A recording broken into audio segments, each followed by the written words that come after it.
Welcome to I Have Some Questions. The show is all about asking questions our guests have never asked themselves before, never thought about, or been too afraid to explore. It's designed to uncover the human story at the root of successes and failures and help us as an audience learn and grow from that story. My hope is that you'll hear brilliant guests exploring new ideas and challenging themselves in new ways of thinking. I think this makes for great conversations. I'm going to bring on entrepreneurs, authors, coaches, scientists, and frankly, any vein of super interesting, successful, and passionate human I can find. I am fascinated by passionate people, and I have some questions for them. I'm Erik Berglund, and I hope you'll join me every week for new episodes. My guest today is Brett Jesson. Brett is the Chief Growth Officer of the EMEA over at the DDC Group. The DDC Group is a business process management consulting company, spans globally. They've been doing business for 35 years, and they've got a tough task because they have to lead companies not only through technology adoption, but the organizational change required to do so successfully. And Brett's team in particular has to do that over 112 different countries that really make up the EMEA. In this conversation, Brett and I talk a lot about how you have to adapt your leadership to really fit the cultures, the generations, the skill sets of the people that you lead, and how to build small, high-powered teams that are able to deliver results despite all of that adversity and challenge and change that he has to face every single day leading a team in those countries in this day and age with so many new technologies coming out. You can tell in the conversation that Brett and I had that he spent a lot of time thinking about how to lead humans, how to effectively tap into talent, how to empower them, how to develop relationships with them so that you actually know who you're leading. And Brett's doing this inside of, again, a really complicated space. It's not easy to adapt to all of those different cultures, both internally and externally with your clients. We had a great conversation about how to develop those relationships, how to value generalists versus specialists, and how to lead different generations, especially focusing on how do you hire?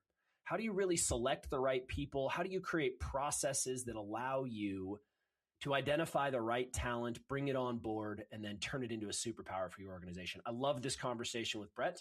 I hope you'll join me for the episode. Please welcome Brett Jesson.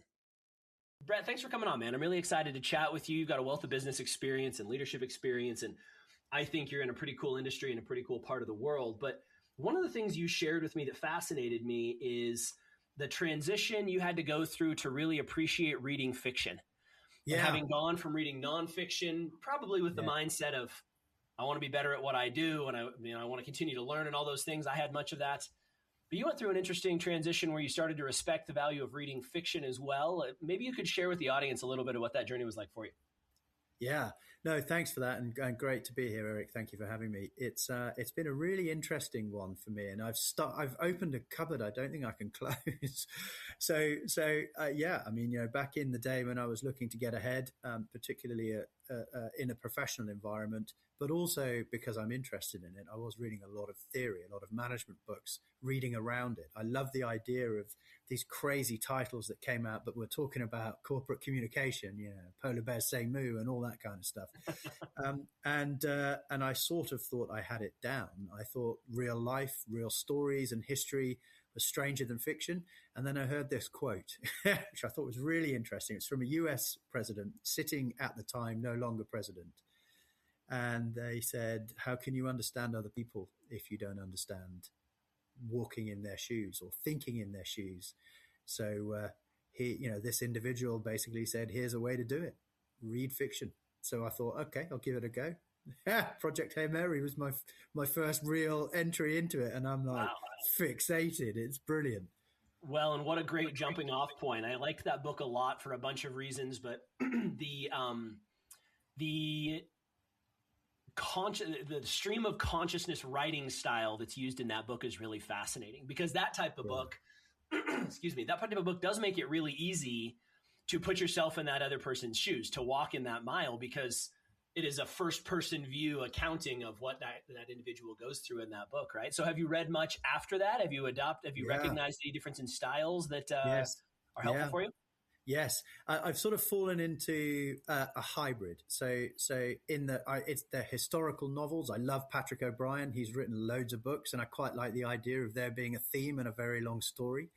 And also some of the European literature translated into English. So I feel like I'm taking baby steps into what everybody has probably studied at junior school, but I feel like I'm just starting on that journey. So I'm right back in the classics again, learning what people probably did at 15 or 16 again. It's fantastic. Yeah, maybe. I think there's a lot of people that haven't explored that. I don't think you're alone by any stretch. And I think it's cool that you were able to frame it in a way that just unlocked that whole cupboard, as you called it, for you, because there is such a fun world there. And there is a lot of value in it, right? If we want to assign some professional value to everything that we read, I think you could easily make that case that there's a lot of empathy to be learned in fiction or in literature in general. So maybe is there a moment where you've been able to recognize in your professional life, and maybe not even professional because some of it transcends into personal as well, but have you been able to leverage some of that empathy or walking a mile in that person's shoes? Has there been a moment where you recalled something from a fiction story that actually helped you in real life? Yeah, it's interesting. The two parts that, if I may, the first one is, I think what it helped me. So this year is my 30th year of working. So you find your ways and you work with amazing people and you're absorbing all the time, but you do start to form habits. And in that habit forming, you perhaps start to get a bit blinkered in thinking about a certain way of doing things or a certain way of life, a certain way of living. And that to me really unlocked it. After 30 years, huge reminder, everybody's on their own path.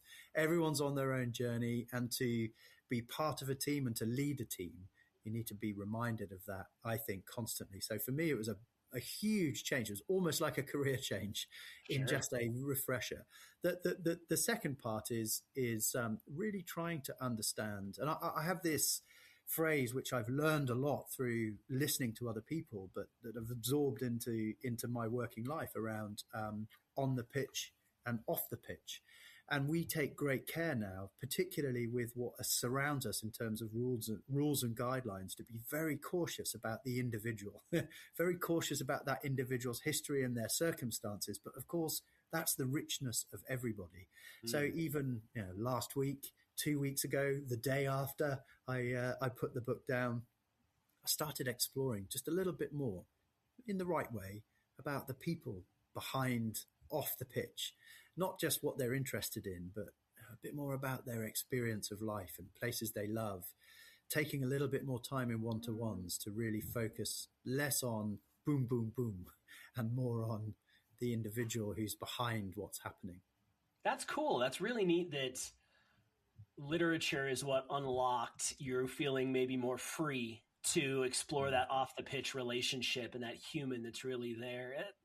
That's such a critical part of it. I mean, we all do these jobs for a reason, right? And don't get me wrong, whether you own the company or the higher you get, if you will, in the responsibilities that you take on for an organization, the more you embody a lot of the company. But everybody's got things in their lives that they're doing that work fuels or funds. Yeah.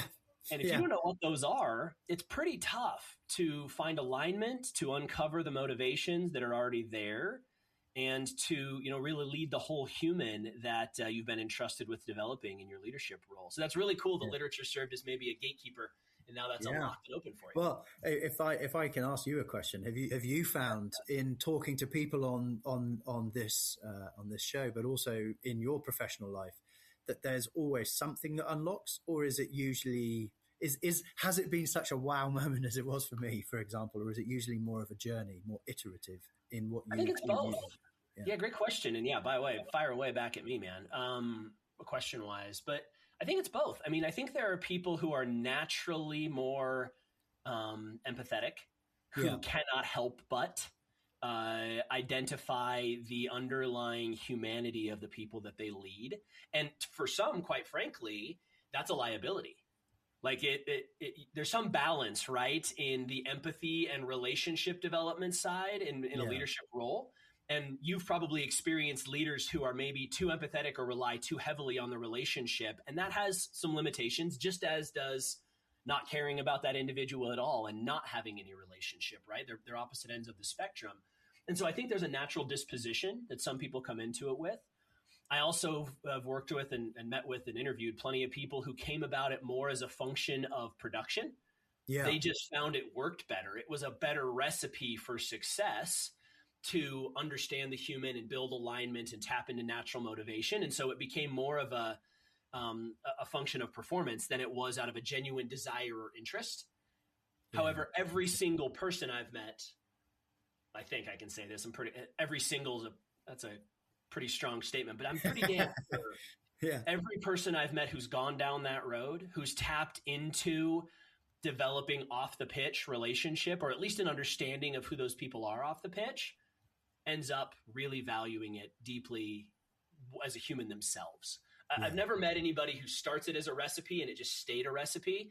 It's just impossible not to. We're social creatures, right? And Absolutely. That's what it's more fulfilling. It's more fulfilling to help people succeed who you care about than help people succeed you don't care about. So even if you are gung-ho in servant leadership and your head's screwed on straight around all of that, the deeper relationships you have with people, the more rewarding it is. I've never met someone who says, man, I wish I hadn't done that, or, that doesn't really help me out very much. Yeah, really interesting. And it certainly brought a great refresher in times where it's very easy to take 30 minutes or to take 15 minutes to catch up with somebody because things are coming at you fast and you've got to make decisions and you've got to absorb a lot of data and a lot of info and then create that environment in which somebody wants to sit there and listen to it or be guided by it. Totally. Yeah. It's very challenging. Yeah. I'm thinking back now, like the books that have influenced my perspective on people.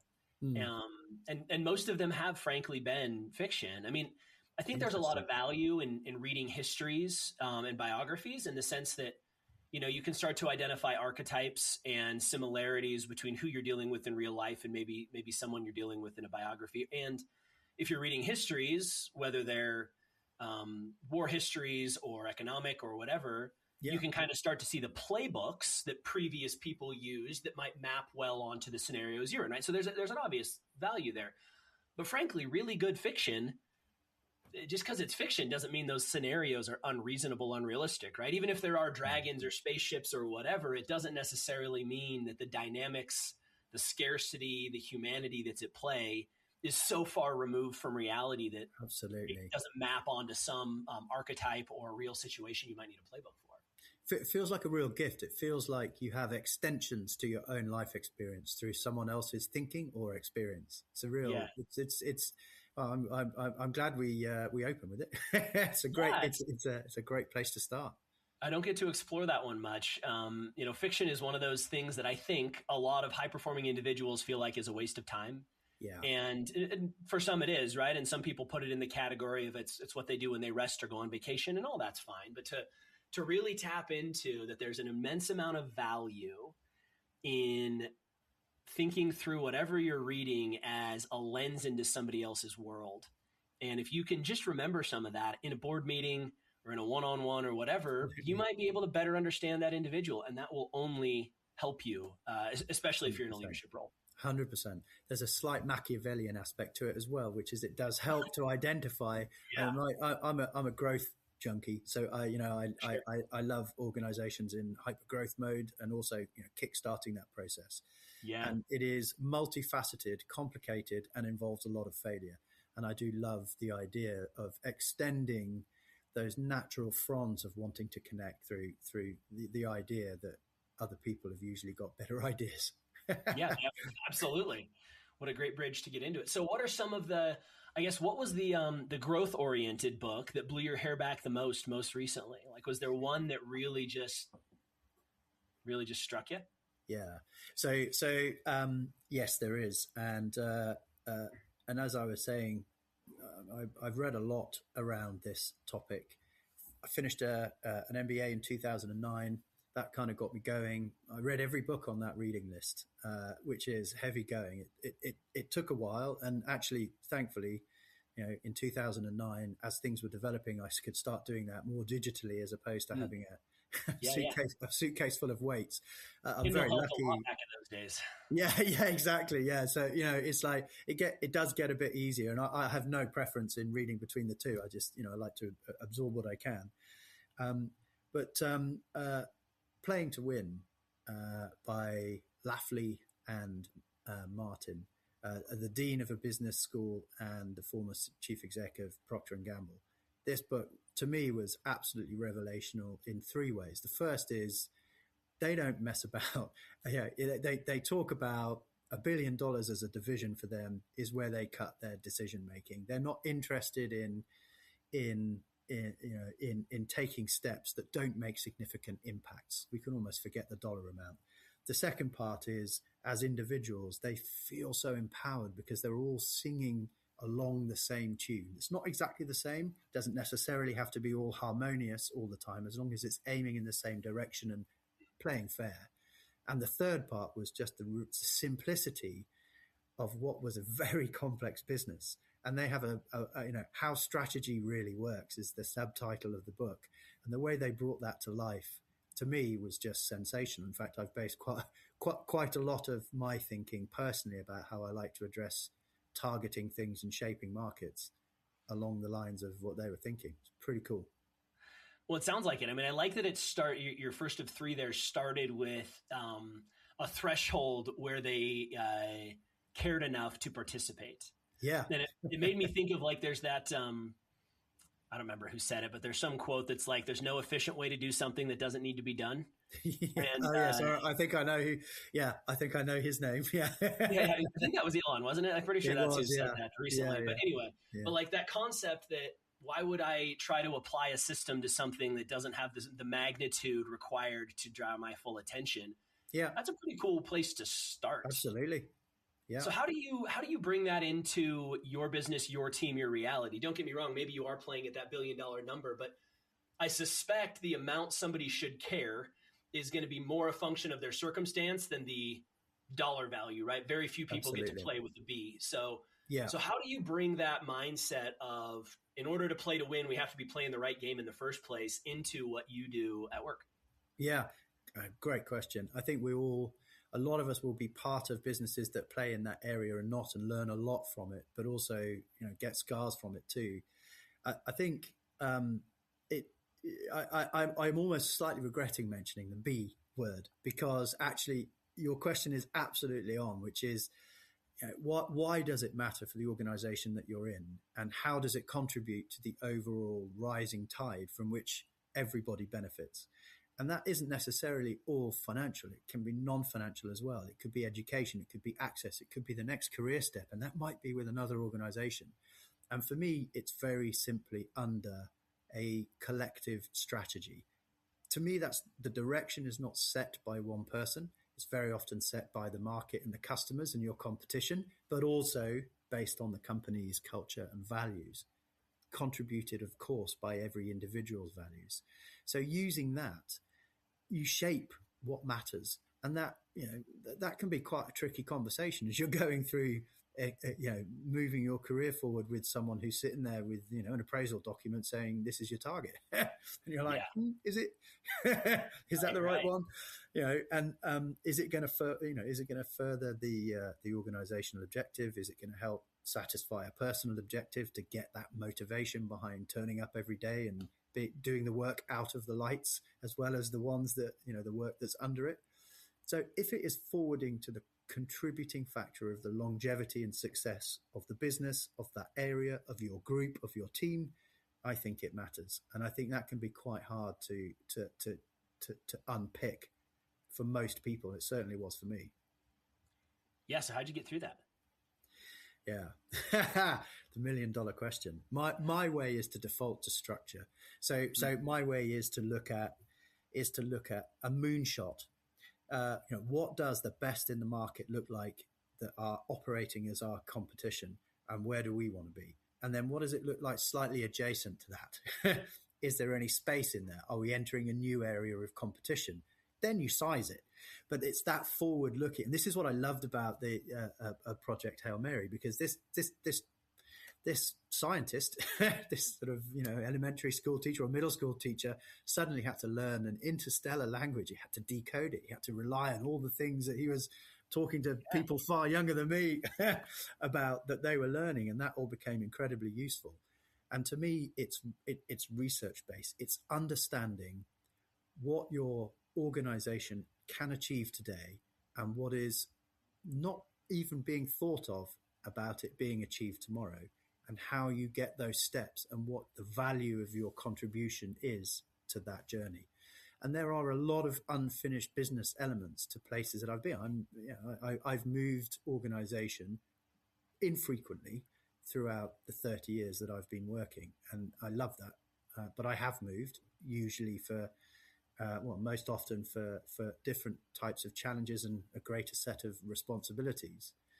And in doing that, there's some unfinished business, but I've hoped to have started something that has been continued and, made those organizations better for the long term, not just whilst I was there.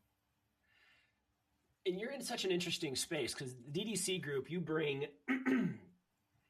technology and process into other businesses, and you help them work through, I suspect, the organizational change required to adopt this new process or technology or best practice, which is no mean feat. Like, that's no easy thing to do.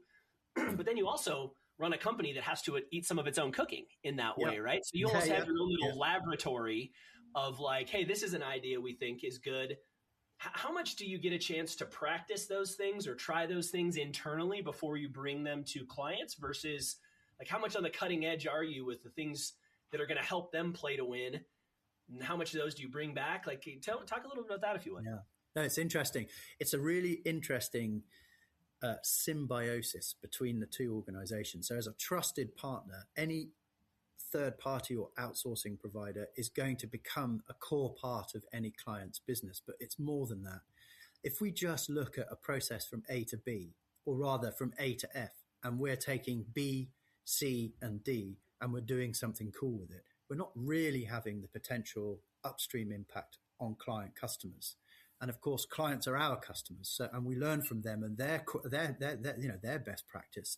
So we are on a transformation journey constantly, and organizations in our business, including us, in our industry, including us, I should say, are constantly battling exactly that. We can't be without any humans because we will never be all automated because of the nature of the business that we are. But we have to be able to speak bot, and we have to be able to speak in detail AI, and we have to be able to practice it and understand it, because we can't be the client's resource for testing. But by the same token, a client's organization will need to really reach out and understand the limits of its capability and where it needs to buy expertise. So it is a constant, and I would say very interesting battle for us to make sure we are eating our own cooking, we are trained up, we are knowledgeable, we are providing expertise that is unique and that extends our clients' businesses, and that we talk to those businesses in our core targeting that effectively give us that difference for them and their customers. It's hard. It's really hard. Yeah, I would imagine that it is. And it feels like one of those difficulties that doesn't show up cleanly on a P&L somewhere, right? Like, it's not reported well on a K1. Like, it just isn't. Yeah. No one really sees that dynamic under the machine. And as large as and diverse as your clients are and your company is, how do you prioritize that? How do you... Yeah. Like, there's so many questions I want to ask, but first, how do you think about? No, I can see, I can see, and I guess I've been a little vague until now. So the specificity of that is usually by focusing on an industry type or a certain type of clients that provide services. So that might be in financial services. Within that might be in banking. It might be in insurance. Within shipping, logistics, and transport, it might be within certain areas of those markets. It could be within shipping, it could be within logistics organizations, it could be healthcare. So typically you will see competition in our business dividing between areas of specialism based on industry. Verticals, I think, is a usually, a pretty typical. So that's the first place. And then within that, it's then what customers are driving in terms of behavior. And if you get lucky, you can cross-fertilize those ideas from retail, which is happens also to be one of ours, and all of the ones I've mentioned are also ours: energy, utilities, retail, automotive, and what we call the diversified business unit: shipping, logistics, and travel, banking, financial services, and insurance, and healthcare as well. So, and we deal with different areas of the world. So we divide the world into the regions that are pretty usual, but largely based on language, because that's a significant capability for us as our 30 plus languages.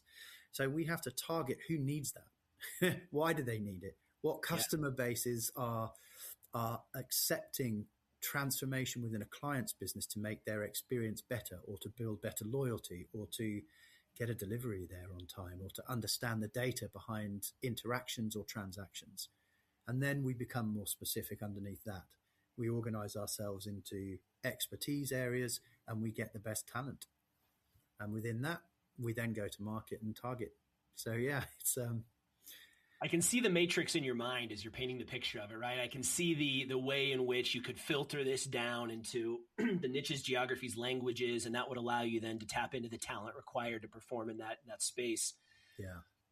And at the same time, as you're talking about all of this and the conversation we had about getting to know people off the pitch, and the way it sounds like you value developing people in your organization, there's got to be some rub or friction when you empower a large group of highly talented people to be excellent in their space and to still have them rely on process. Because especially as fast as technology is moving and AI tools are coming out, right? It's like there's almost this, once you let the genie out the bottle, you can't put it back in. And if we unlock all this talent, we have to manage it. So how do you navigate that? What culturally have you built that allows you to tap into true talent that's really engaged and empowered, without that meaning you deliver chaotically because there's so many good ideas that could be executed today? Yeah, it's I've never really thought about it this way before, but it's almost like lions, lionesses, and lion tamers. It's like the culture of continuous learning, inquisitiveness, button pushing, and lever pulling is absolutely fundamental within our DNA. So we actively seek to attract those types of people in terms of thinking. But what we also need is structure and program delivery. I mean, we have a very stark reality in our industry, and particularly in our business. We make commitments to clients, and we are required to deliver them, as well as wanting to deliver them. We're required to deliver them. And sometimes that means we need absolute precision in guiding us through every hour, every day, every week, every month, to enable us to achieve those outcomes. We contract for it. We put our money where our mouth is, so there's risk in it for us. So we have to make sure that works. And that is a certain type of person. It's a certain type of experience. It's a certain type of thinking, and we absolutely welcome it. At the same time, we sit in the middle of a group of people who are actively testing us. And the brilliant thing about working across cultures, languages, and countries is you get such a diversity of thinking and a diversity of experience.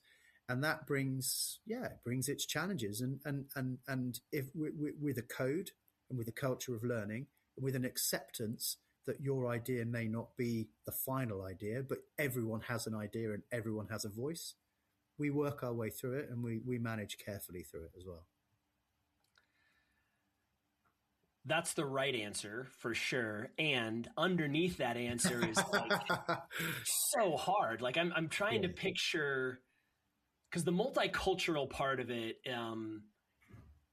frankly, is something that I don't deal with much. I'm in the States, right? And so like, not that the States is a giant, we're all the same, but at the same time, like, you're in EMEA, you have a wild swing in cultural differences there. And so maybe if you would, could you unpack a little, like, what are the tools if a leader is working with people who are engaged and empowered and talented and coming from a very, let's just call it culture, not even linguistic or historical or any of that, just broad cultural difference. How do you navigate the multiple inputs from brilliant, capable individuals when they bash into each other due to cultural differences? Yeah. I have to say, I love navigating it. And if I may, I'll come back with a question on Cool. working across the US for you. But I mean, I love navigating that. That is something that has been at the core of personally what I have loved Sounds from like a you're in the very right young job. age. Yeah. So, I mean, I think there are a couple of ways to deal with it. One is, you can formally access intercultural training based on a deep learning of how an organized group of people that we know as countries have come together, and how there are factions and frictions within that, and how that culture has formed, and how that therefore has informed their language. You can learn the language, and that will often give you a great deal of insight into manners, customs, etc. But there's also experience. There's kind of rolling about, having a go. I think there's a very famous book and movement, I would say, called Kiss, Bow, or Shake Hands, and this is an intercultural way of managing interactions with groups of people who might be from completely different business cultures because of their national culture or any religious culture that goes within that boundary. So I think that there has to be a way of ensuring that everybody feels they have a voice, and everybody feels that they are a great fan of this word, even though it's very, very difficult, equality and equity. I'm a great fan of that in terms of thinking, knowledge, access.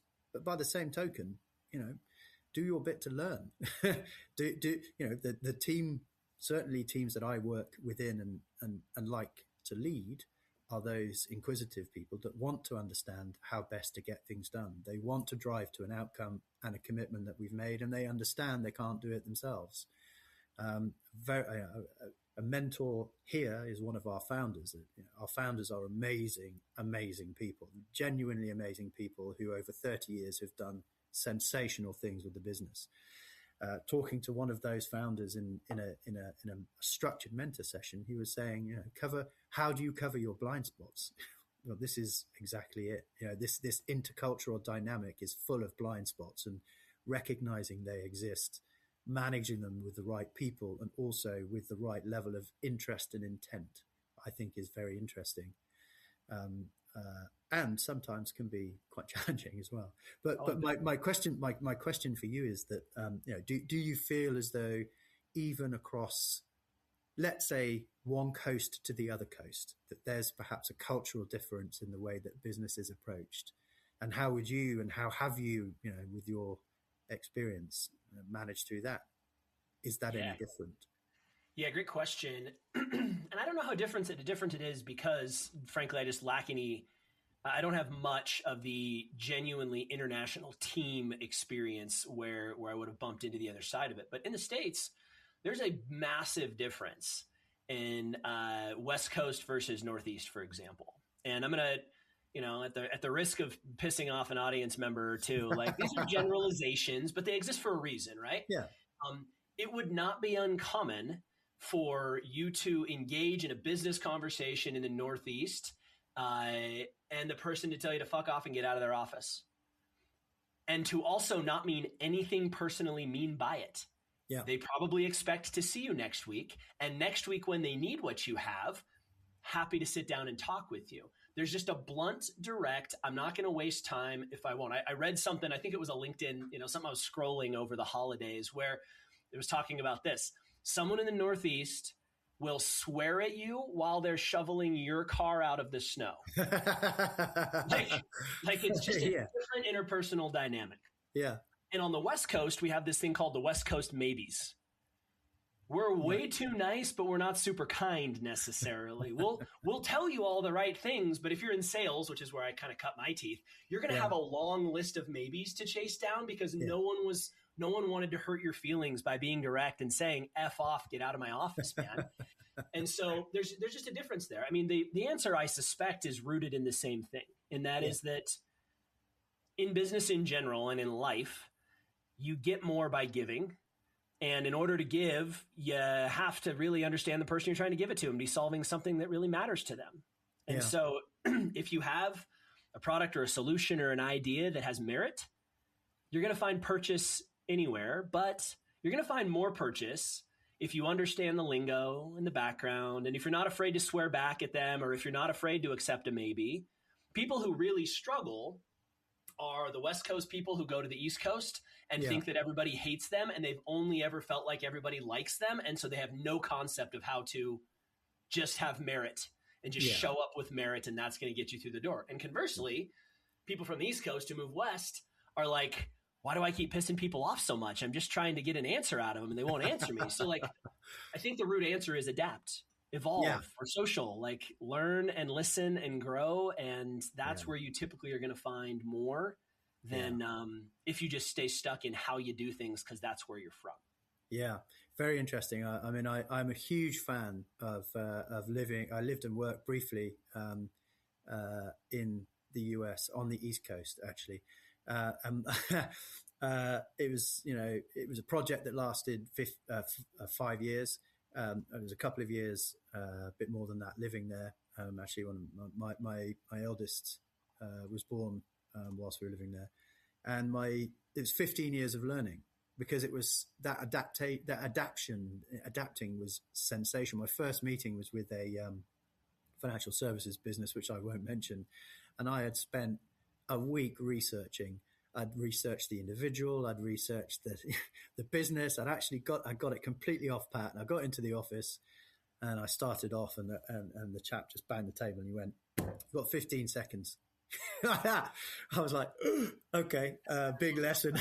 And it was just exactly what you said played out very, very. And I sort of dealt with one of the large automotive manufacturers in the middle.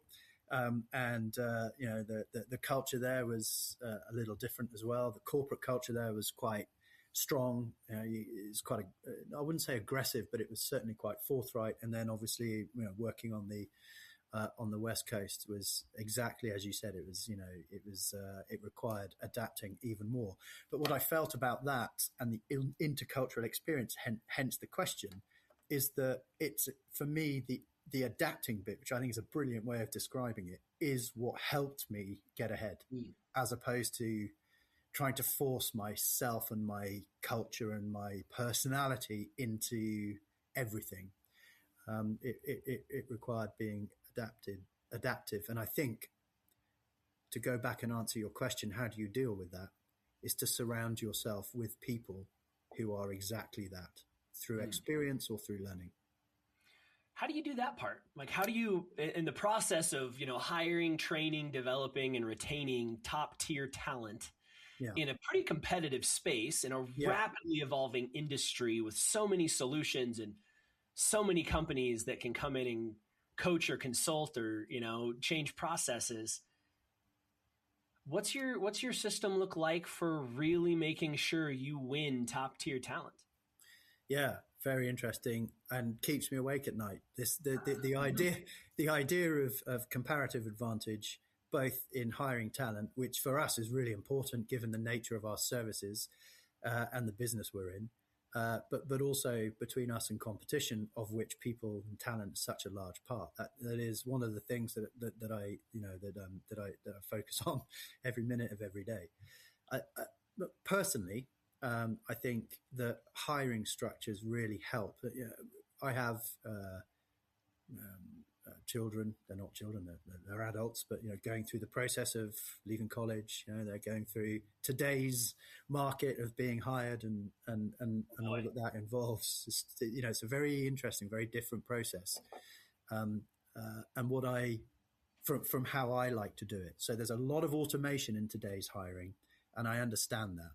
There's a lot of people looking for the right types of roles and perhaps not necessarily being specific in what they're looking for. So we've almost got machine-generated content talking to machine-generated scoring, which and that, I guess, is a whole separate topic. So my way is a little different from that, in that I like experience and generalism as well as expertise.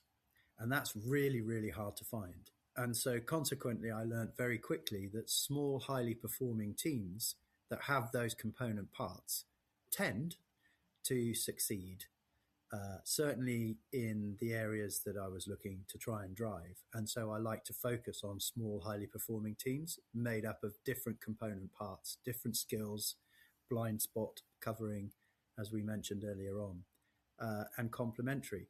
But it doesn't necessarily mean always collegiate. So I do like a little bit of within that. And finding that is very difficult. I don't believe that is something that can be done by AI alone.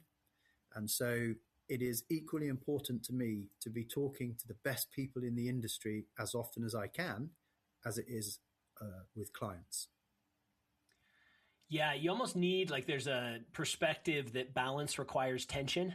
Yeah. And Yeah. it is true with teams for sure. And you do want a little bit of tug of war going on. But they need to be pretty equally matched tuggers, right? Like you can't have a David and a Goliath tugging war. It's not going to lead to a good team. Say more. You said something interesting there. Say more about the general. The generalist, yeah. Yeah, that was one of your three things.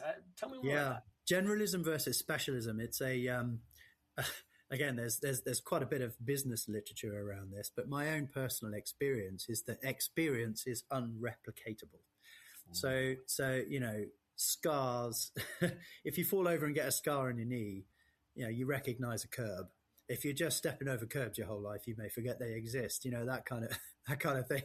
So generalism brings failure, I think, because you're constantly learning. It forces an individual, certainly my personal experience, it forces me to be constantly looking for areas to have to learn and how to adapt to different things. It doesn't mean I don't know my stuff. And so I try and keep my generalism around a theme. It's growth, it's service orientated businesses. Right. It's, the clients that I work with the DDC Group. But the generalism of living in a different place, moving about a little bit, someone who has perhaps had a period of time either traveling. I think that is one of the most amazing privileges that humans have, which is the ability to go and experience something different, whether it's mountains or the sea, or whether it's sandy and in your sandwiches, or snow and in your face, in my case, because I find it hard to stand up on.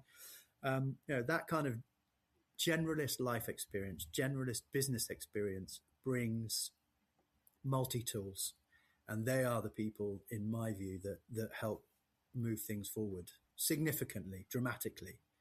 Man, I love hearing you say that. And I think you just gave a voice clip, a sound bite for an entire generation to say, see, Mom, I told you my trip abroad was going to be valuable. It's true. Yeah.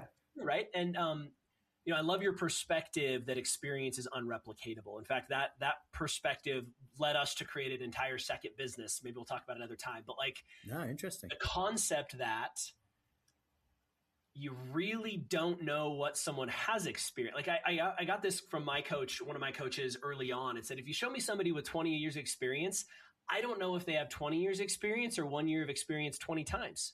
I have no idea. Right. And in a specialized economy or in a specialized service set, there's obvious value in having somebody who's lived through everything, right? I would really prefer my mechanic is really specialized in working on Fords. Like I would super prefer that that's what they do in that world. Yeah. So I would prefer my neurosurgeon is really, really not a generalist surgeon, right? So there's arenas, but the vast majority of the arenas really do. You want someone who has some domain authority, but not necessarily hyper specialization. I think we're emerging into an economy, especially as AI tools unpacked and, the digital era in general, where I really want Swiss Army knives on my team. That's who I try to hire, is someone who's adaptable. They've proven they can conquer multiple arenas and that they can combine those in new and interesting ways. Because that's what I think intelligence really is. It's taking disparate things and combining them in new and creative ways to solve problems. Absolutely. I want a team filled with those people. It sounds like that's we're pretty aligned on that. That's cool to hear. 100%. I love that. And actually, we had a management discussion as a leadership group very recently, and one of the topics of conversation that came out from our expertise area, so developing capability, and the leader in that area was how do we value social interaction as a specific skill now. How do we get that? How do we continue to get that in whilst lots of people within our business are required to take as much advantage as is possible of what AI, Gen AI, machine learning can do to help even develop code and other things. What about just looking someone in the eyes and saying hi? We need those people too. How do we get them?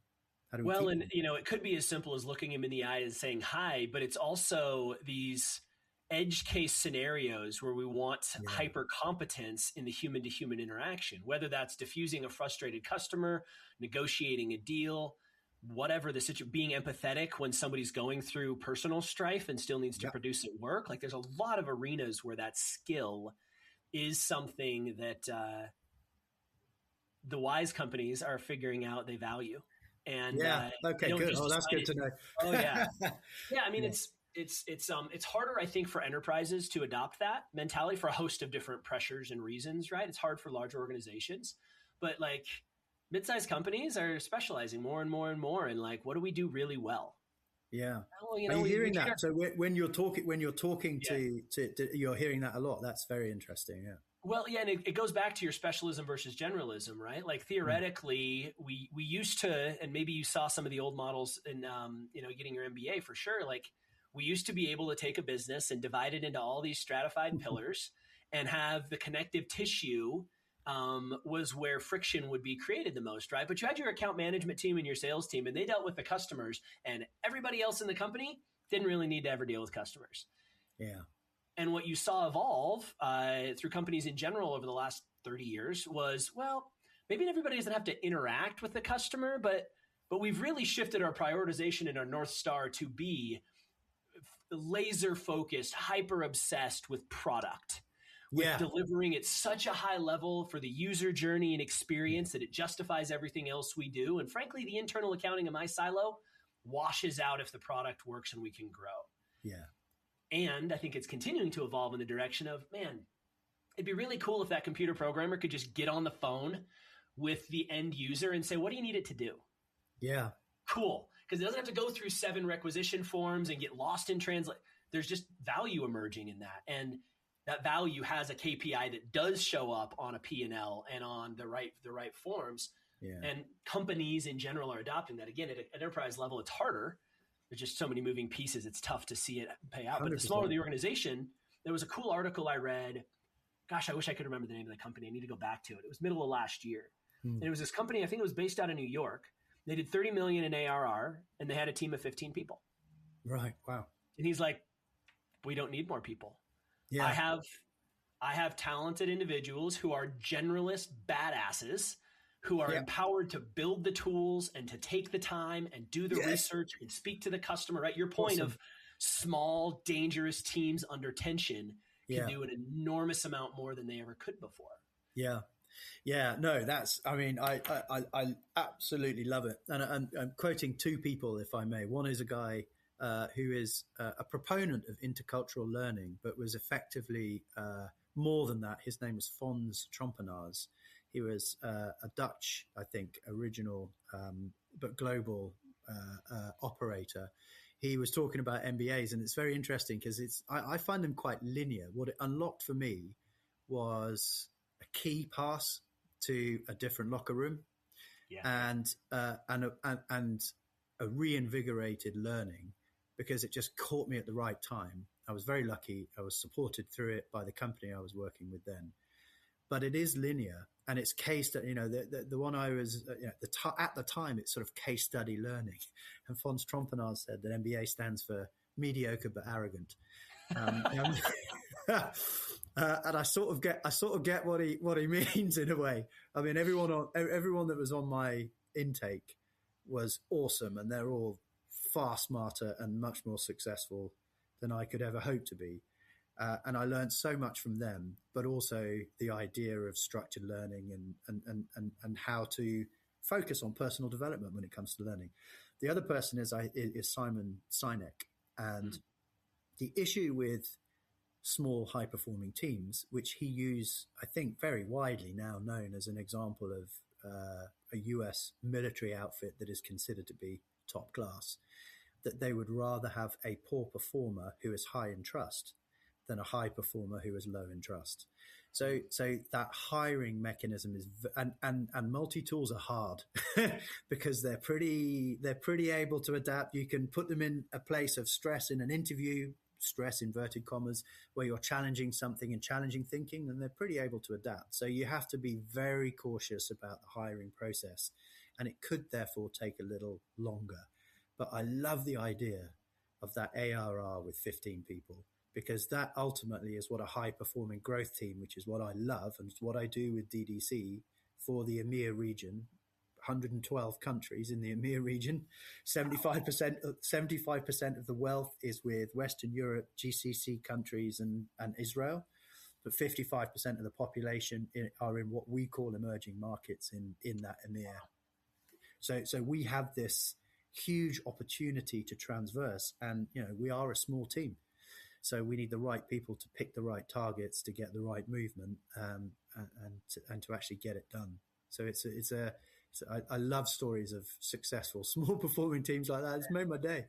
That's awesome. I'm so glad to hear it. They're inspiring, and they challenge entrepreneurs and business leaders to go, really? Yeah. Because that's what's so cool about it. Like, once somebody else has done it, you're like, oh, this is not uncrackable, right? And this is the whole point he makes is like, it's not because like sometimes we associate weird outlier performance with the individual at the helm. And this is the absolute opposite of that. He's like, I didn't, back to your point of actually, like, we just built a structure and process where this was possible.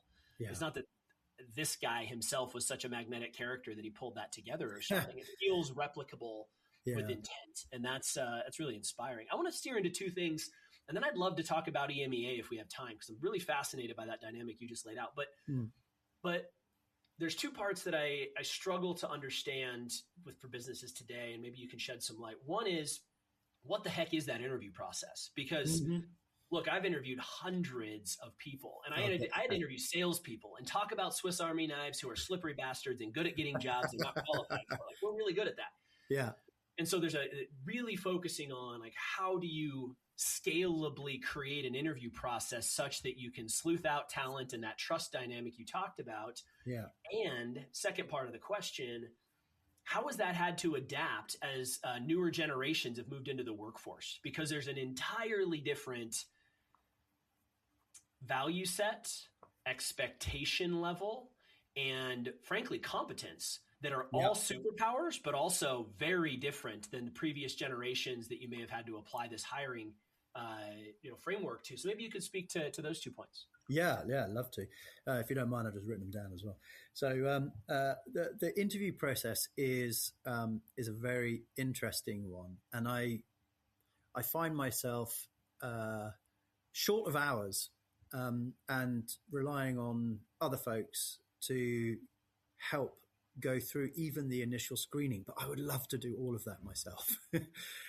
Or at least with the group of people that are going to be working with this individual. And I think the hiring process for me starts with the identification of actually what skills, what parts on the multi-tool or the Swiss Army knife you need, and what's missing within the team. So it kind of starts with a moment of introspection within the group of people to say, we're not doing this very well. We keep getting hit, or we keep getting beaten, or we're spotting this trend that's lacking in a conversation that we're having, or a proposal that we're submitting, or blind spots that we're finding that our clients are not really resonating with clients. So that moment of introspection then forms not too tight a scope of set of skills, but certainly the guardrails that then goes into looking for the right type of cultural fit. And that then leads into the second part. For me, that is the most important thing, because skills are available and skills are trainable. Depending on where in the organization, what level of risk, what type of role, you may not want to start with zero skills and train them all. I'm a believer that actually anyone can be trained to do anything, as long as the individual has the mindset to do it. Simple as that. And it's really about the individual. And my family are examples of that, where it became apparent to me as my children were growing up that the art of learning is the biggest gift you can give, the desire to learn.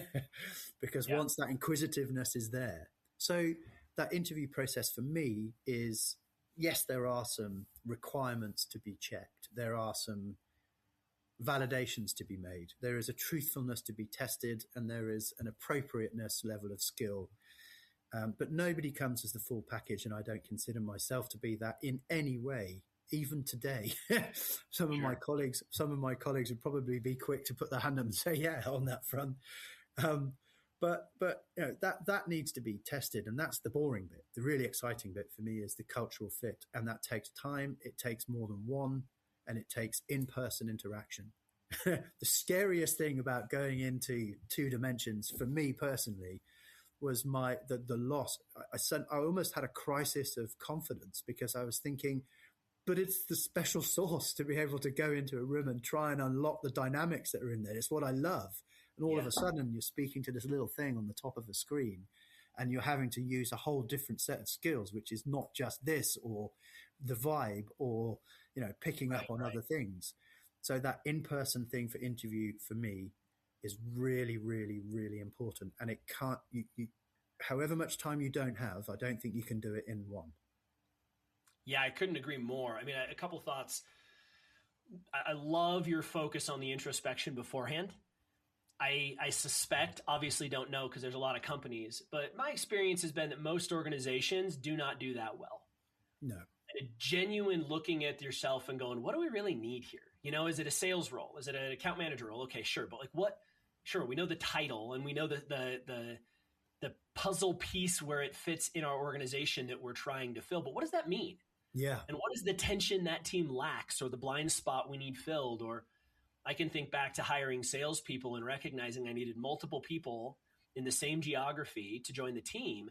And I needed them to be wildly different humans. Yeah. I didn't want 2 of the same because that wouldn't serve me, the team, our customers. Like it just didn't fit, but it takes a lot of time to do that. I mean, I worked for a very large multinational corporation. They pushed back a lot. On me being like, no, that's not what the job description says for this one. Yeah, but it's the same title. Yeah, I don't care. Yeah. I need this on this one and this on that one. So make it happen, Yeah. So I think that's a really powerful first step. Sleuthing that out in an interview, though, is a real skill. Yeah. Maybe you could speak to how do you develop, because you can't do all of them. No. I suspect you say you want to do all of them because you like it, not because you don't have trusted other people to do it. But how do you develop people who are really good at interviewing somebody to learn if they have that generalism, culture, skill, Swiss Army knife, and they fit the puzzle piece or they don't? How do you train that? Yeah. That's a really... When we figure that out, we'll be billionaires. Yeah, exactly. Yeah. Well, then we can talk about bees. I have a question, actually, if you don't mind, to come back to on the introspection part. Yeah, of course. And whether just to log it so I don't forget it, and whether or not you find that as you were hiring onto teams that either you or your teams were running, it was just outsourcing things from your in tray rather than creating a kind of blind spot coverage. It was more getting someone to do so. So that's a question I'd like to ask you. Just very quickly on this. I think there are better people than me at making hiring decisions everywhere. I find hiring decisions some of the hardest stuff. It's one of the other things that would keep me awake at night, along with comparative advantage and competitive differentiation, two really boring things, but this is a really interesting thing. So I think it's quite tricky. I think there's a reality of click, and that's hard to define. So an individual will click and they won't. And I think the hardest thing I found is that when somebody who is going through that process of creating or sifting thinks, oh, I think this person will click. Well, that's actually, that's something it's not a lack of trust, but if we are going to be a high trust-based team, we are a small, high-performing team in our remit. But everybody outside that remit, the collegiate nature of buying into the culture, understanding what works within the organization is a brilliant additional filter for things that I may have a heuristic or bias about, or the team may have a heuristic or bias about. So relying on other people's intuition and relying on that feeling, whilst we all believe that the culture we operate in, as we do here, is a united one, and it has its core values that are in our everyday activity and the way we interact, not just on the wall, validated by our clients. And you're welcome to talk to them to get this vibe to come to life. That's how. So it's not a lack of trust. It's a complete trust, actually. And sometimes it works and sometimes it doesn't. For the most part, it works. And so playing those odds, that's how I think it comes to life. Well, I think you're being candid about that, and I lived the same experience in that you can't get it 100% right. No. We kind of have to start honestly, and part of that introspection with the perspective that we're going to get it wrong.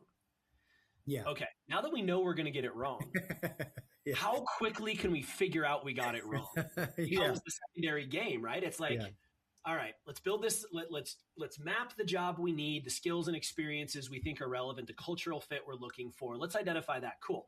Now let's find that individual. Cool. We found him. Great. How quickly are we willing to fail and admit we were wrong? Because if we can get good at doing that in 30 days or 60 days rather than 6, 9, 12, 18, 24 months, we just changed the game. That really worked well for us. And I've seen that work well for a lot of clients. It's a secondary part of hiring is willing to look in the mirror and go, my bad, totally bad hire, my fault. And we're not in trouble for that. We got to move on. So go back to HR. Like, got to just live that, Yeah. It's interesting, isn't it? Because in growth environments, in sales, in growth, it's easy for us to do two things, I think, and I'd love to get your thoughts on it. The first is it's easy for us to be accepting of too much failure because actually somebody may not be quite a fit or may not have had that, frankly, stroke of luck in the first 12 months where something lands, but doing all the right inputs, but the outputs are not happening. Could we have spotted that those traits within an individual is input focused as opposed to focusing on closing outcomes. Or other things, on outcomes. But also I feel a great weight, as I'm sure you do, of people in sales, because within the sales to me is a profession that has existed as long as we have in one way, shape or form. 100%, oldest profession in the world. Absolutely. Yeah. And bringing somebody into it or extending a career within it with a view to giving somebody a path is real responsibility, because there is going to be that automatic pressure from people reliant on that top line number coming in, to be the right sort of person. So I feel part of the time that it takes is what this team has to offer the right thing for this individual at this stage of their career. Do you know what I mean? Oh yeah. There's and again, I applaud. I think that's another superpower that you can have on the hiring side is what are we actually good at training and what aren't we? And let's acknowledge that if we are rock stars at training closers, I don't want to hire a closer. I want to hire someone who does other things well because I got that part. I can get you dialed in there. Yeah. Or if our product isn't great, well, let's be honest that, our product isn't the best in the marketplace. And I need somebody who's actually pretty good at acknowledging our product isn't the best, but it has its sweet spot and it fits, and they're good at selling that. Like, absolutely. What can we train? What's the reality is, I think, a really important aspect that we have to look at in hiring. That's interesting. So if on a continuum of 0 to 10, my crazy way of thinking about it is 10,000 feet to 10 centimeters. 10,000 feet is the universe of a market, and 10 centimeters is where the ink goes. From a sales and perspective, I know there's more to it than that. But have you ever come across anyone who can do origination, really like out there, new market origination, through to that processing to the production of bids and responses and the development of propositions and the commercial angling of it and fitting it into, and then actually going through that last part of getting the last 10 centimeters done and then transferring it into the organization? Have you ever met anyone who can do 0 to 10? I mean, have you? Not well. No. There's a couple angles I would think about this from. One, it goes back to like just the different types of human energies that exist. There's so many different personality profile tools out there, but I'm a big believer in one called the Core Values Index, CVI, and it really maps human motivation onto 4 things. And I can tell you, for example, I am very good at 2 of them, and the scores go from 0 to 27 in each one of these things. Right. I'm a 25 through 27 in 2 of them. Ooh. But Brett, I'm a 3 in one of the other. And it's not a zero-sum game. That's not a universal thing. It's just that we're wired and motivated and driven to do certain tasks. Anybody can do anything, but how hard it was for them to do that and the resistance they overcame to do so is what's going to make it scalable, replicable, whatever. Yeah. So there are people who are good at every aspect of that, but they're not going to be great at any aspect of that. And conversely, you're going to have guys who are wicked closers or wicked openers, or people who are so good at the detail orientation. And like, that's cool. To your point, I need blind spot coverage somewhere along the way in here. And back to the hiring orientation of this, I need to know which one I'm signing up for ahead of time. And if we can just be honest about that, sometimes we've had to tell people, you are such a great salesperson, but we aren't capable of adding to you what needs to be added because we don't have that in the DNA here. You're going to be a rock star somewhere, and I'm pissed we're not ready to have you yet. Yeah, absolutely. We aren't. And being honest about that with your boss, when you've got production goals and numbers and directs and interviewing time and all that stuff's really hard. Yeah. I think that's a big part of the puzzle. Yeah, absolutely. And final thought on getting the sort of dynamic right in hiring. Of course, most of the time we inherit teams. Don't necessarily get to start from scratch. Yeah, right. We rarely build from zero. and that is that's challenging because that is where you realize where pieces on the board may be in the wrong place. They might have all the right moves in all the wrong order, as someone once described my dancing. Yeah. But isn't necessarily for exactly the reason you just mentioned. So yeah, that's it's part of the fun.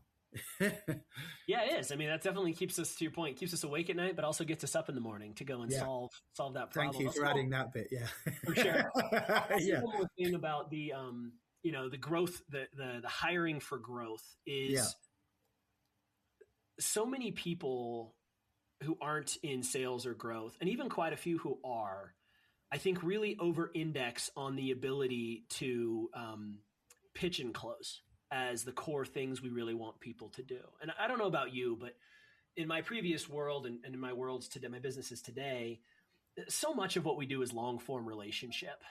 And it's not one call closes. There are businesses where that's a necessary skill and good on them. But like, I think in a lot of mature businesses that have long-term clients and relationships, I really don't want people who are great at that. I don't want them to not be great at that. I would really prefer people who are great at the process. And I don't mean the ink. I mean, sales is a process. Yeah. Relationship development is a process. There's literally like 7 steps to every sale that's ever been done. And every single sales methodology that's taught refers back to these. And I want people who are good at like the first 4 steps of that. Can you develop a relationship with a human?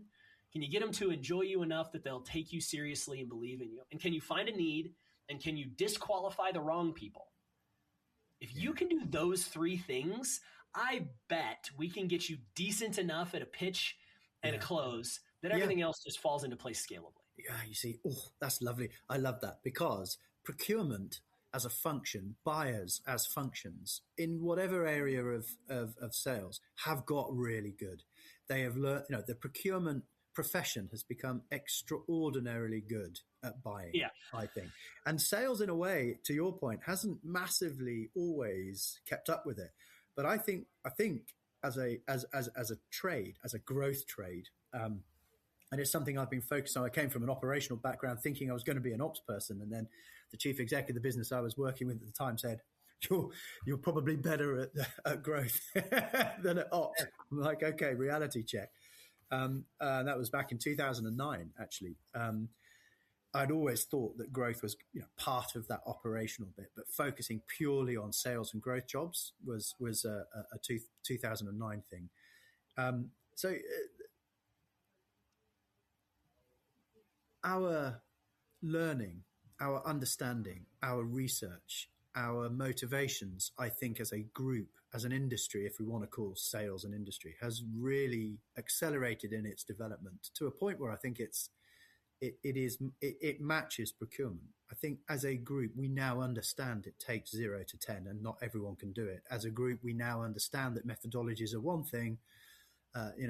Doing your breathing exercising before a pitch is another thing. We understand the science behind tone. We understand the science behind color schemes on a PowerPoint. There's a lot that goes into it, but ultimately I think we've probably landed, as you've just said, on the fact that relationships, the ability to create them if they don't exist, maintain them where they do, and to look someone in the eye and say hi, go back to that point, probably trumps all of that. All of that is needed. Yeah, absolutely. Especially, I don't know if you would agree with that, but I think relationships wins deals more than most other things. Yeah, I think it's a complicated recipe, but relationships are a healthy percentage of it. And the best salespeople know what that percentage is, and they don't let it get too high or too low. I don't know. I've had salespeople who closed a lot of deals because of relationships, but they couldn't close any other deals because they didn't have those relationships, right? And I need both. Yeah. Interesting. Which actually steers into the generational conversation if we can for a few minutes, because I think we could observe, and again, we can maybe piss off a small portion of the audience by saying it, but like there is a massive difference in incoming generations' abilities to say hi and to go and build a human-to-human relationship and to have the skill to do so in a boardroom, a bar, a coffee shop, and over Zoom. Yeah. And that is, it is very trainable. Again, whole reason for a second company we run, but it's really freaking difficult. And so maybe you could speak a little bit about how you've had to adapt and maybe some of the best practices you've identified for tapping into the superpowers of these generations that are coming in. Yeah. And maybe some of the challenges about it. Yeah, interesting. I'm puzzled by the idea of generations being given labels. I'm puzzled by it. So is it a label based on technology development? Is it based on learning? I mean, I'm Gen X. I'm one of those kids that everyone says to leave alone. I see all those things online and I'm like, why? I love to have conversations with people, But I do recognize I had a very stark lesson from a superb talent development leader a few years ago, where I was questioning how a gamification of a particularly complicated process would enable one of our agents to deliver the level of service that a very sophisticated financial services business would want. And the answer was, you don't learn this way. Yep. I was like, gosh, you're right. 100% true. Yeah. It was a real opener of a blind spot for that. So aside from my slight puzzlement about the generational labels, I do recognize that education has got really smart. It is something that has developed. Technology has built. I find people of a certain age are so able to access, but I mean, it has its limitations, but so able to access so much information that, was on a piece of paper in the times when I was at that age. Not necessarily all of it, but, the development, I think, is incredibly positive. We can harness it. So I think the short answer is you can't tap into it, I don't feel, unless you have somebody from that area who is providing a blind spot coverage for you. Wow. And the concept of this, I first came across at a US motor manufacturer's factory in the north part of Germany, quite early on in my career. And the concept within the German market exists today. It's generally referred to as the Works Council, which some people might think is a unionized thinking. It is in a way, but also for me, my learning from that was they had people who were putting doors on vehicles on the assembly plant, sitting in the boardroom with board members. It's not just, it's having that representation. I love to see chief people officers on the boards of businesses, because if they're not on the board, do they really take their people seriously? It's a sort of sniff test rather than just what's on the website.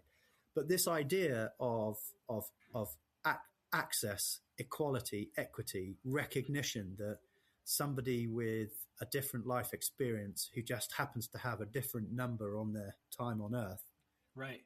has a very valid input into how that things are designed, aimed, sold to, bought by Yeah.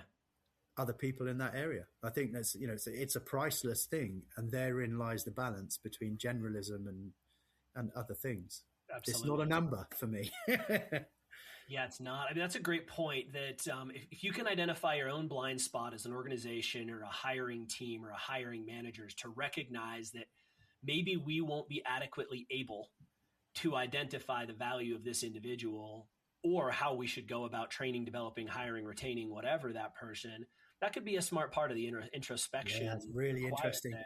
There's a global financial services business whose CEO was renowned for, this was whilst visiting the London office, was renowned for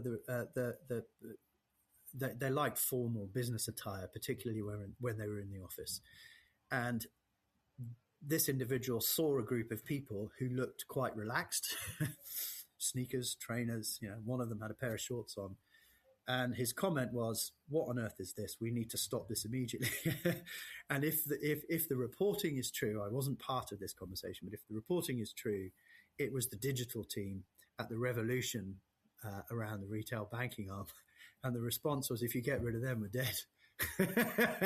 Yeah, I mean, that's the dynamic that's played out on silver screens, right? As you've many movies that have done about coding teams that have produced amazing results, and you're like, wait, hold on, those guys have Cheeto dust on their fingers and they're wearing hoodies, but we pay them $400,000 a year for a reason. Yeah, exactly. Yeah, they're the ones with the Bentleys around the back.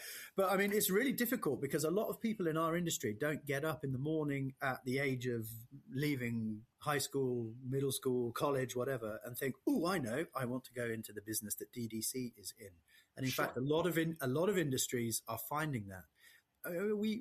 Our industry has at its core customers, and it could either be B2B or B2C.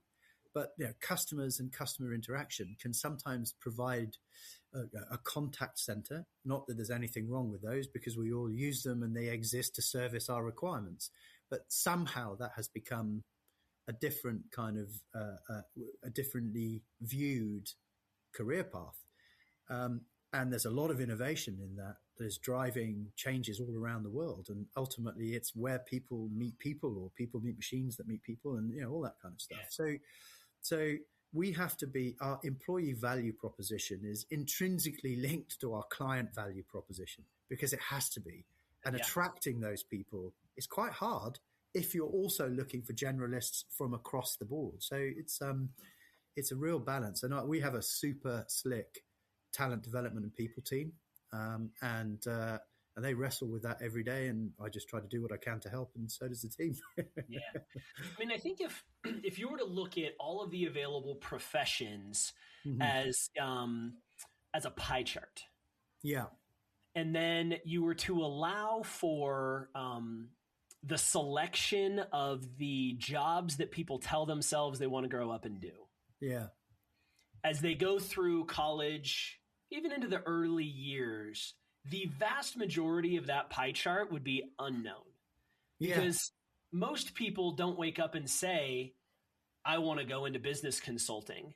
There's very rarely a catalytic moment where a person's like, that's it for me. I say I'm in. I want that, right? Like it happens. I don't want to say it doesn't. And there are obvious professions where it took that degree of selection to get there, right? Again, your neurosurgeon, your nurse, your lawyer, hyper specialized.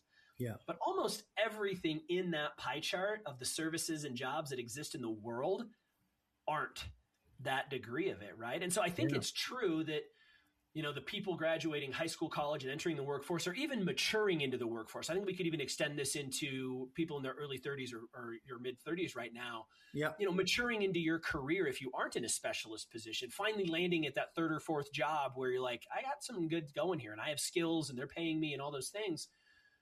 Most of us fall into it, and I don't think that's different generationally than it was before. Yeah. I think there's a difference in the selection mechanism and where interesting. Yeah.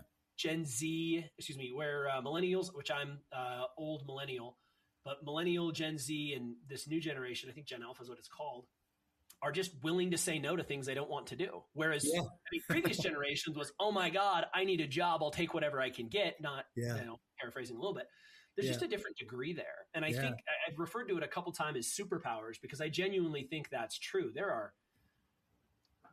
are so many superpowers in any given, generation. As you say, the individual is wildly different than the generational thing labels we're putting on them. But in general, companies that are adapting to and recognizing the different ways new generations learn. Here's a fun stat that I caught onto a couple years ago. By 2030, right, only 4 years away now, 80% of the workforce will be millennial or younger. So, crikey, what are some generalized things we could say about those generations? Well, they're uniquely conditioned for short-form content. Yeah. So wise training organizations are shifting away from long-form video and into micro-learning. Right. And there's observations like those that wise companies are going, I wonder how we better enable, better empower, better train, better develop, better align with the cultural norms of these people that we have to lead now. It's almost like not my fault, but still my responsibility. Like, figure out how to navigate that's this. That's a great phrase. I love that phrase. Yeah. Which is probably the same. I suspect it's a similar dynamic, frankly, to your 112 different countries you have to learn how to adapt to. It's like, well, what do they value? What are their norms? What do they come back to? What are they used to? Yeah. How do we align with that so that we serve them best? That seems to be it seems to be the philosophy that I think is going to win when it comes to these new generations. Absolutely. And what do customers in those areas respond to that basically underpin everything? That cyclical bit where those individuals are both the workforce and the customers. Yeah. So it's like, it's going to be interesting. I think differentiation will be very difficult, but perhaps more personal. Do you think that's more specific in growth externally or internally in leadership, or is that true across the board, do you think? Everything. I think we'll see a reemergence of personalization.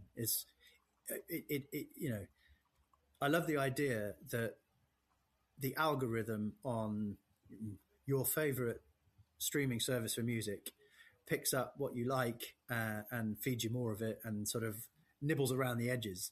What got me through my 2 a.m. working on my MBA was the ability, as it was just being launched, or one of them, to go to Mali to listen to some music, and then to go to go orchestral, or to go to rock, or to go to metal, and just mix it about. And at that point, all they wanted to know was what I was listening to. They weren't trying to steer me down a new path. So I found that quite interesting and actually quite limiting for me personally, because I have to search outside of what is being proposed to get that freedom, as I would call it.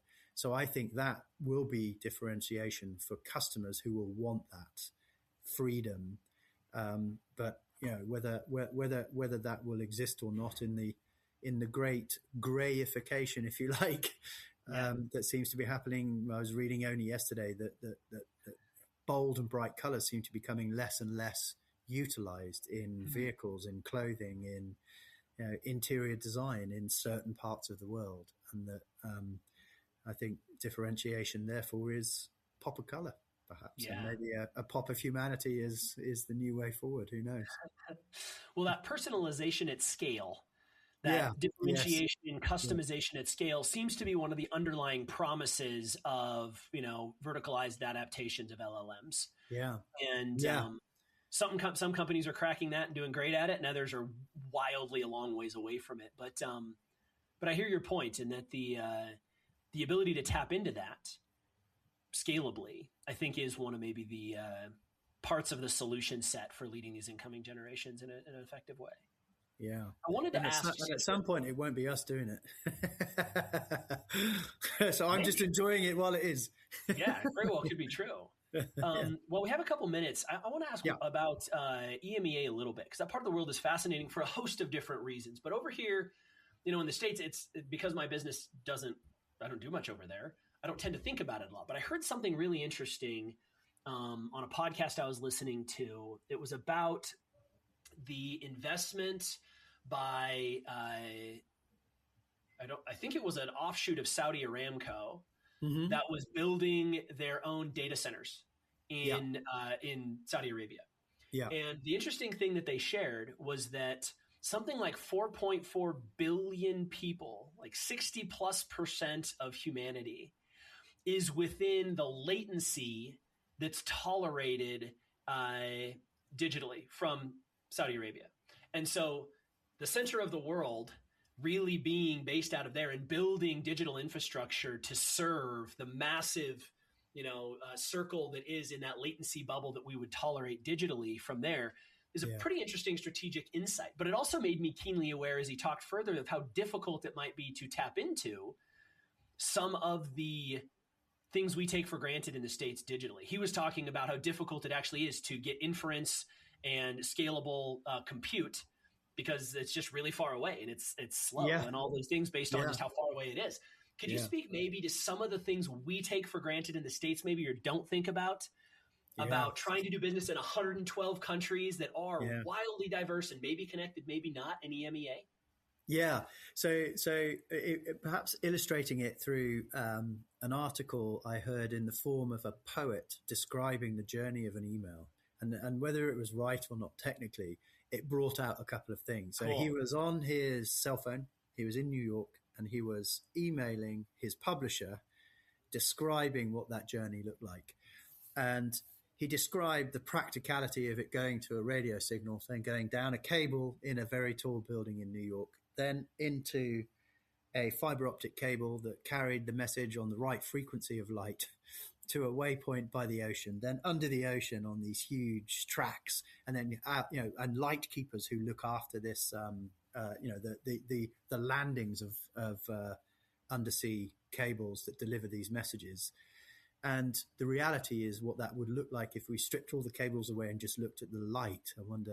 He wondered whether it would be one of the 7 modern wonders of the world. So I think we take that for granted everywhere. And the basic human right, certainly in my household, for over a decade of having access to Wi-Fi, and when that goes down, it's like is proof that we expect it. But I think there's obviously a very great degree of geopolitical convergence and power and access with all of that in a region of such diverse countries. But there is a region with such polarization of wealth. So one can expect to see already great differentiation. And I think Aramco, you used as an example, I think they have their own digital business, which is bigger than a lot of other digital businesses that a lot of people may be investing their 401ks or long-term plans in. And huge, big bets, big backing, big ambition. I think there will be a day when universality is at least given to access, and I believe in equality and equity of opportunity rather than any other aspect of it, which I know has political and other types of connotations. But for me, it's about access. So we've got a lot of people to bring up the chain to get that equity of opportunity, and that's access. And one of the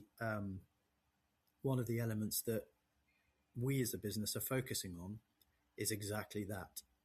Is not just our ability to bring opportunities from international businesses into specific territories, but it's also what does that do to upskill on a regional, national basis individuals that can then join the fight for providing their talent to anywhere in the world. Yeah, and I can imagine a lot of the solutions DDC Group brings to these companies are the types of vehicles that will allow them to hire more, train more, develop more, invest more, to have the business outcomes that tend to serve as a vehicle for creating that equity and access that we just talked about. So that's pretty 100%. Cool. People are terrified of AI. I mean, do people really know what a large language model is? Do people understand what a GPT is and how that's formed and how old it is, but how it's accelerated? That kind of base level, to be able to understand how to use it, to be the part of that group who have the opportunity within the 55% of population, or 50 to 55% of people who are not in the 75% of wealth countries. So that opportunity, that's really exciting for us as an organization and our impact. And we have reality within that. We need to invest, and we partner with, talking to some of the organizations you've mentioned there to help that happen. Very exciting, but work to do for sure, if I've understood your question correctly. Yeah. Another great reason to get up in the morning. Yeah, absolutely. Yeah. Well, Brett, I know we're running out of time. Hey, thank you so much for coming on. If anybody did want to reach out to you, DDC Group, what's the best place for someone to connect with you? I'm always open for a conversation. So, my email address is listed on our website. Have a look at our website. That cool. way, I'm LinkedIn, or I have a profile on LinkedIn. Anyway, that way is great. It'd be good to chat. Please do. And thanks for having me. It's been a great conversation. Yeah, appreciate you. Have a good day. Thanks for joining us this week. Don't forget to take a second and subscribe. Maybe even share this episode with somebody it made you think of, or someone you think would take some value from it. This show is all about uncovering the brilliance and humanity of high performers. And whether those performers have a massive following, or a podcast, or a book, or they're a business owner, or they're buried somewhere in a corporation, or maybe they're a nonprofit leader, or, they don't necessarily have to have a title. I'm really fascinated by people who are passionate and who are doing interesting things. So if you or somebody you know would be a good guest, don't hesitate to reach out to me on LinkedIn, or send me an email at hello@languageofleadership.io to make that connection. I'll see you next week.